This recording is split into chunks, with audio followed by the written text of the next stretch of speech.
en tant qu'Africaine vivant en Belgique, je ne suis pas vraiment fan de cette date, donc le 30 juin. Surtout lorsque cette date correspond à une décennie. Donc c'est toute l'idée en fait de célébration qui me dérange énormément.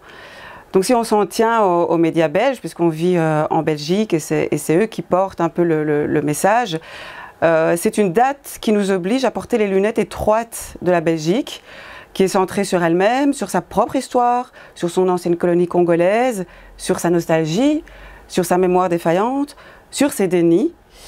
Et c'est ça qui me dérange. Donc, de mon côté, en tant qu'Africaine vivant en Belgique, j'aspire à ce que ces cérémonies des indépendances seraient en fait un moment de réflexion où on prendrait le temps, en tant qu'Africain, tout pays confondu, en fait, de la diaspora, ou sur le continent, on prendrait le temps pour réfléchir au chemin parcouru depuis lors.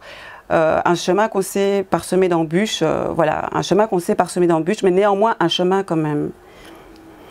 Alors bon, on n'est pas dupes, on sait que les indépendances furent formelles, mais en même temps, ce jour-là, le 30 juin, c'est comme si nous étions forcés de nous réjouir. La Belgique veut afficher ses liens avec le Congo, et pourtant, substantiellement, on sait que les désastres sur le continent sont liés à des indépendances qui furent défaillantes, économiquement parlant, politiquement parlant, socialement parlant.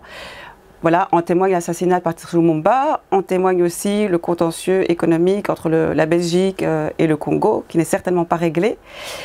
Et pour ce qui me concerne, moi je suis rwandaise de père, et je ne peux pas oublier que la veille des indépendances, en 1959, c'est le moment en fait, où la Belgique, sentant les velléités d'indépendance arriver, elle retourne subitement sa veste et elle se met à soutenir un mouvement de soi-disant révolution sociale qui va, lui, donner lieu au premier pogrom contre la population Tutsi.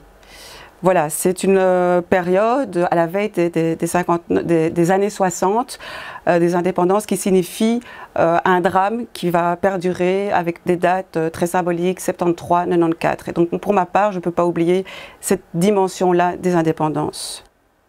Alors, si j'aime pas cette date, c'est pour une deuxième raison, toujours une raison typiquement belge. Ce jour-là, le 30 juin, dans les médias, toujours, la Belgique fait intervenir une panoplie d'historiens qualifiés. Heureusement, aujourd'hui, on a une génération plus critique. Mais néanmoins, en recourant de la sorte de manière permanente et constante le 30 juin dans les médias, dans la presse, à des historiens et uniquement à des historiens, cela produit une sorte d'illusion qui renvoie cela produit une sorte d'illusion qui renvoie le passé colonial à un passé qui serait révolu finalement, qui n'aurait pas de lien extrêmement fort avec le présent. Et à ces historiens, habituellement, c'est ce qu'on voit sur les plateaux, à ces historiens qui correspondent à une parole objective, à l'idée, en tout cas, d'une parole objective. En face, on a des Congolais, des personnes d'origine congolaise, dont la parole renvoie plutôt à l'idée de témoignage subjectif. Et on sent d'ailleurs une forme de rapport exotique à ces témoignages, qui serait donc subjectif par rapport à la parole objective des historiens qui renvoient ce passé à un passé qui serait révolu. Pourtant, nous on sait, en tant qu'afrodescendants vivant en Belgique, on sait que ces liens entre le passé colonial et l'actualité contemporaine du racisme notamment, on sait que ces liens ils sont extrêmement forts. Donc prenons par exemple le cas de la coopération au développement, qui est finalement le régime de gouvernance qui a remplacé le régime colonial. Si on prend la coopération au développement, il suffit de se dire que c'est cette coopération qui finance directement ou indirectement un réseau très étendu d'institutions culturelles ici en Belgique. On peut penser à Africalia, on peut penser au musée d'Afrique centrale, Tervuren, on peut penser à Beaux-Arts, on peut penser à l'ONG Coopération Éducation Culture, qui sont des institutions dirigées par des Blancs.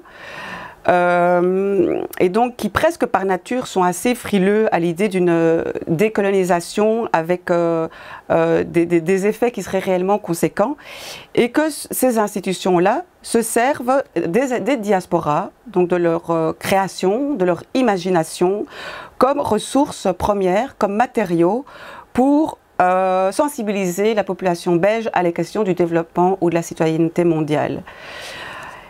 Et dans ce rapport entre institutions culturelles, ONG belges et diaspora, on pourrait s'imaginer qu'il y a quelque chose de fructueux, d'intéressant. Alors à certaines occasions ça l'est certainement, mais néanmoins ce qu'on observe c'est que ce rapport n'est pas là pour accompagner le processus de décolonisation jusqu'à des effets de transformation réels, mais il est plutôt là pour contrôler, pour neutraliser, pour en réduire les effets précisément.